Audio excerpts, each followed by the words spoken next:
موت سے پہلے فرشتے آ جاتے ہیں.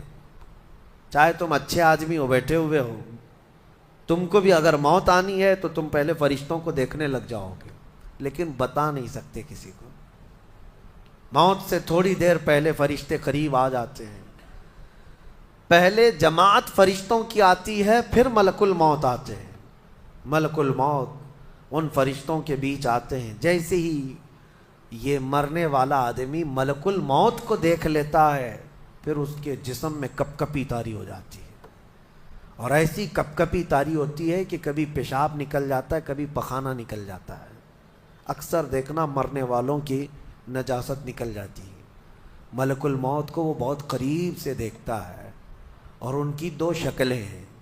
ایک بہت بھیانک شکل ہے، اس کو دیکھنا ہی عذاب ہے، اور ایک بہت خوبصورت شکل ہے، ان کو دیکھنا ہی رحمت ہے. وہ نیک بندوں کی روح نکالنے کے لیے جب جاتے ہیں تو خوبصورت شکل میں جاتے ہیں، اور جب گنہگاروں کی روح نکالنے جاتے ہیں تو بھیانک شکل میں جاتے ہیں. اور ان کو دیکھتے ہی مرنے والے کا جسم پیلا پڑ جاتا ہے، پیشانی اکھڑ جاتی، آنکھیں پھٹی رہ جاتی، اور پھر خرخرا آنے لگ جاتا ہے، یعنی خر کی آواز تیز ہو جاتی ہے.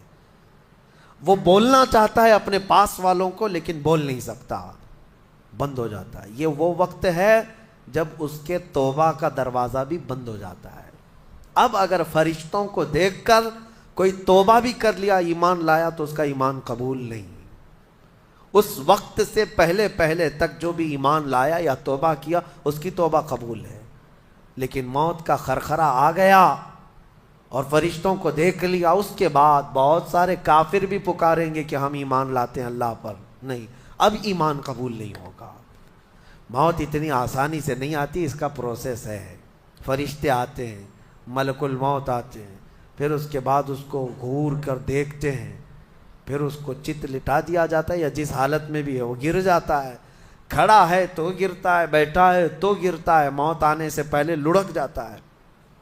یہ ضروری بھی نہیں ہے کہ آج میں اپنے آپ کو سنبھال کر بیٹھا ہوں. اگر میری موت آنی ہے، اسی کرسی سے گر جاؤں، اسی جگہ سے ہم گر جائیں. اور اس کے بعد ملک الموت روح کھینچنا شروع کرتے ہیں. پیروں کے ناخنوں سے لے کر، ہاتھوں کے ناخنوں سے لے کر، اس کے جسم کے ہر حصے سے لے کر ناک تک کھینچتے ہوئے لاتے ہیں. اور اس کے بعد جب پوری روح نکل جاتی ہے، وہ لے کر کے چلتے رہتے ہیں، اور مردہ ان کو جاتے ہوئے دیکھتا رہتا ہے. آنکھیں سب سے لاسٹ میں کھلی رہتی. کسی بھی مرنے والے کی آنکھیں بند نہیں رہتی، کھلی رہتی، وہ دیکھتا رہتا ہے. اسی لیے حدیث پاک میں ہے، جب کسی کی روح نکل جائے تو سب سے پہلے تم اس کی آنکھیں بند کر دو. ہمیں بند کرنا ہوتا ہے، اور اس کے بعد منہ بھی کھلا رہ جاتا ہے، منہ اوپن رہ جاتا ہے. فرمایا گیا منہ کو دبا کر بند کر دو. یہ سب نشانیاں ہیں میرے عزیزوں موت کی سختیوں کی. آپ کو پتہ ہے جب رسول کریم صلی اللہ تعالیٰ علیہ وسلم کی وفات آئی، اللہ اکبر، نزع کا عالم اتنا سخت تھا کہ بار بار حضور اکرم صلی اللہ علیہ وسلم کو پورے پانی کے مٹکے انڈیل دیے جا رہے تھے. 3 مٹکے حضور پر انڈیل دیے گئے موت سے پہلے. اور حضور اس کے بعد تھوڑا آرام محسوس کرتے، اور پھر شدت کا بخار. اور وہ آخری وقت تھا جب حضرت فاطمہ آپ کے پاس آئی تھی. حضور نے ان کے کان میں بتا دیا، وہ رونے لگ گئی. کیا کہا تھا؟ حضرت فاطمہ کہتی ہیں حضور نے فرمایا، اے فاطمہ اب میں جا رہا ہوں، میرا آخری وقت ہے. پھر ایک دوسرے کان میں ان سے کہا، میرے خاندان میں سے سب سے پہلے تم مجھ سے ملنے والی. آج یوم فاطمہ بھی ہے، سیدہ کائنات کا آج یوم وصال ہے، 4 رمضان المبارک. تو رسول کریم صلی اللہ تعالیٰ علیہ وسلم حضرت عائشہ صدیقہ کے سینے سے سر لگا کر لیٹے ہوئے تھے. حضرت عائشہ فرماتی ہیں، سنو مجھے پتہ ہی نہیں تھا. حضور حضرت عائشہ سے زیادہ محبت کرتے تھے، اسی لیے آخر وقت میں حضرت عائشہ کے ہی حجرے میں رہنے لگے، باقی دوسری بیویوں کے یہاں نہیں جاتے. حضرت عائشہ کہتی، میں حضور اکرم صلی اللہ تعالیٰ علیہ وسلم کو کبھی مسواک دے رہی، کبھی پانی کے چھڑکاؤ کر رہی. تھوڑی دیر کے بعد حضور اکرم صلی اللہ تعالیٰ علیہ وسلم لیٹے لیٹے اسی طرح رہ گئے. حضرت عائشہ کہتی ہے میرے سینے پر حضور کا سر تھا وہ اتنا بھاری ہو گیا مجھے لگتا تھا کہ میری پسلیاں ٹوٹ جائیں گی. یہ حضرت عائشہ کہتی ہیں مجھے ایسا لگتا تھا کہ میری پسلیاں ٹوٹ جائیں گی. ہوا کیا تھا؟ حضرت عائشہ فرماتی ہیں دروازے پر جبرائیل امین آئے. روح نکلنے سے پہلے کی بات ہے. حضرت عائشہ فرماتی ہیں حضور کے پاس جبرائیل آخری بار آئے, وہ غمگین حالت میں آئے یا جس حالت میں ہو. حضرت رسول کریم صلی اللہ علیہ وسلم سے عرض کرنے لگے یا رسول اللہ دروازے پر موت کا فرشتہ کھڑا ہے, آپ کی اجازت چاہتا ہے, اگر آپ اجازت دے دیں تو وہ آئے گا اور آپ کی روح پاک کو اللہ کے حضور لے جائے گا.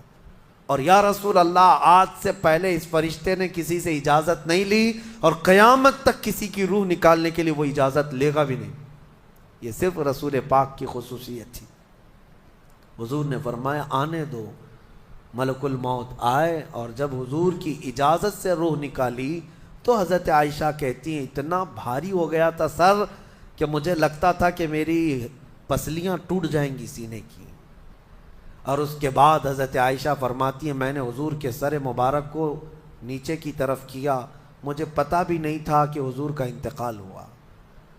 میں حضور اکرم صلی اللہ علیہ وسلم سے باتیں کرنے میں مصروف تھی. اسی میں حضرت ابو بکر صدیق حجرے میں آئے, پوچھا عائشہ کیا حال ہے حضور کا.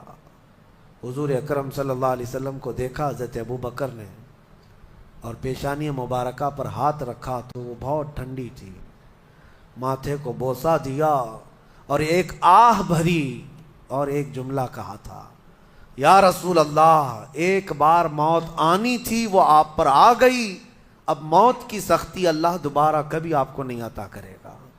موت کی سختی کیونکہ حضور کو انہوں نے دیکھا تھا, کئی دنوں سے تکلیف تھی.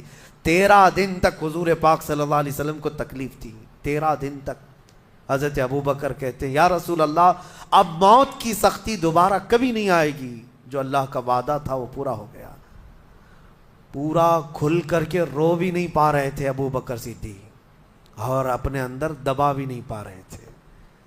موت کی سختی انہوں نے دیکھا اور اس کے بعد کہا اے عائشہ کیا دیکھ رہی ہو, اللہ کے رسول ہم سے رخصت ہو چکے. پھر انہوں نے آ کر مسجد میں اعلان کیا اے لوگو اللہ کے نبی کا انتقال ہو چکا. اب مجھے یہاں یہ بتانا ہے اگر موت سے کوئی بچ سکتا تھا تو سب سے پہلا نمبر تو رسول اللہ کا ہونا چاہیے تھا, کیونکہ اللہ کے سب سے محبوب نبی وہی ہیں. جب رسول پاک صلی اللہ تعالیٰ علیہ وسلم کو بھی موت آئی تو میاں ہمارا اور تمہارا شمار نہیں, چاہے 100 سال زندگی مل جائے لیکن مرنا ضروری ہے. بہرحال یہ باتیں بڑی طویل ہو جائیں گی.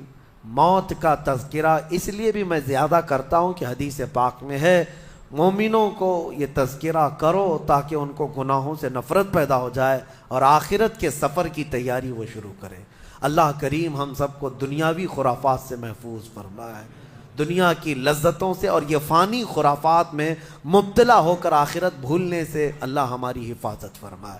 مولا کریم جب ہماری موت آنے کو ہو تو ہماری زبانوں پر کلمہ طیبہ جاری فرما دے.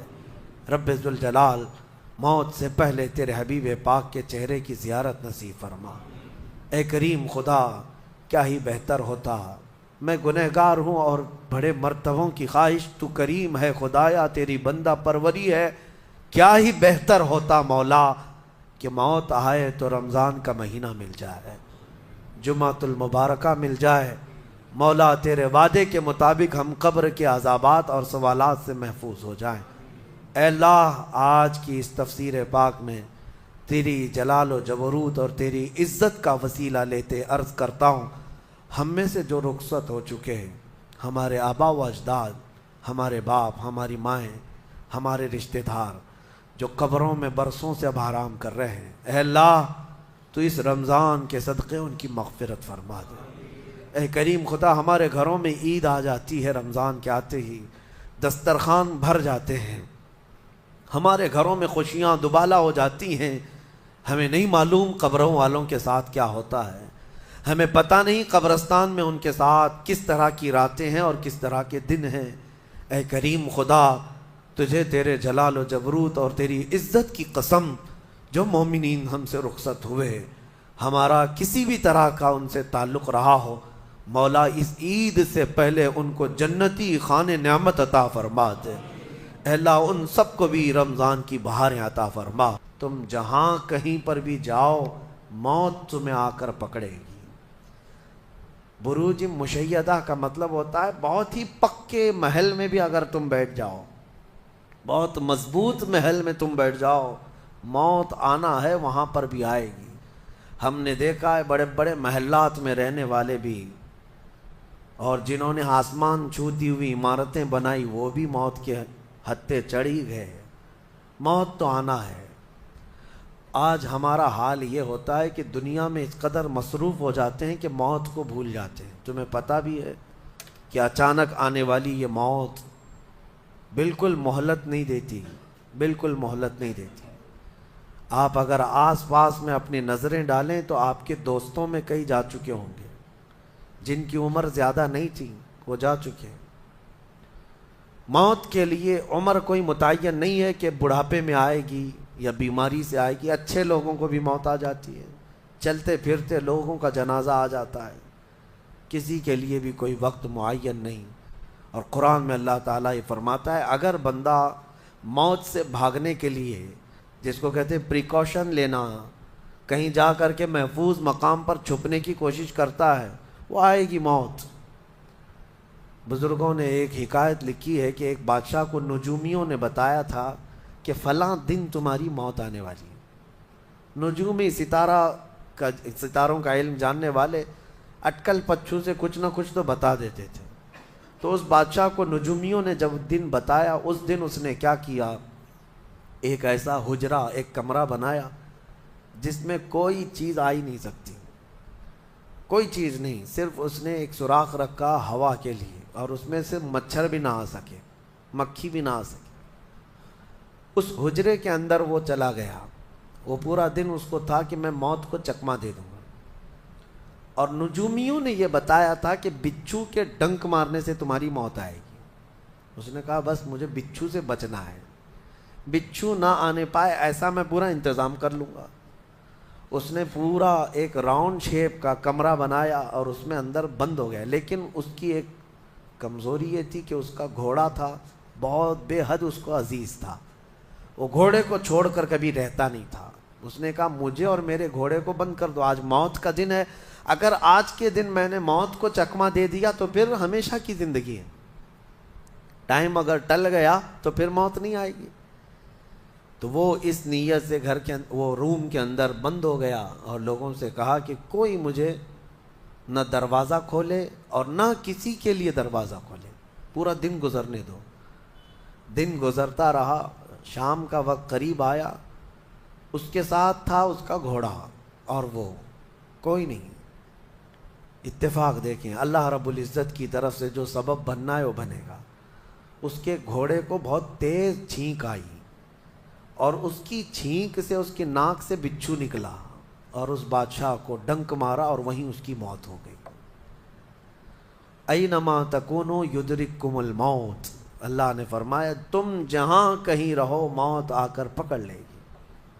ہمارے علاقے میں ایک ڈاکٹر تھے، وہ کارڈیالوجی تھے، ہارٹ کے اسپیشلسٹ تھے، اور ان کے ہاتھ میں بہت سارے ڈاکٹرز پریکٹس کر کر کے بڑے ماہر بنے، ہارٹ کے اسپیشل ڈاکٹر۔ اور یہ اخبار میں بھی بات آئی تھی۔ اس ڈاکٹر کا حال یہ تھا کہ برسوں آپریشن اور سرجری کر کے لوگوں کے ہارٹ صحیح کیے یا بائی پاس کیے، لیکن اتفاق ایسا کہ ایک دن وہ لیب میں اندر ہاسپٹل کے لیبارٹری میں کام کر رہا ہے ڈاکٹر، اور اس کے ساتھ 4 اسسٹنٹ ڈاکٹر بھی ہیں اور نرسز بھی ہیں، سارے کہاں پر، لیب کے اندر، ساری مشینیں بھی موجود ہیں۔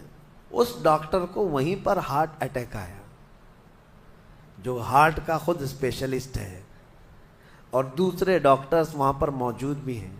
انہوں نے اٹھایا، اسٹریچر پر ڈالا، آئی سی یو میں ہی تھے، لیب کے اندر موجود تھے، لیکن وہ چند منٹوں کے اندر ڈاکٹر کی موت ہو گئی، نہ کوئی ڈاکٹر بچا سکا، نہ اس کو دوا دی جا سکی۔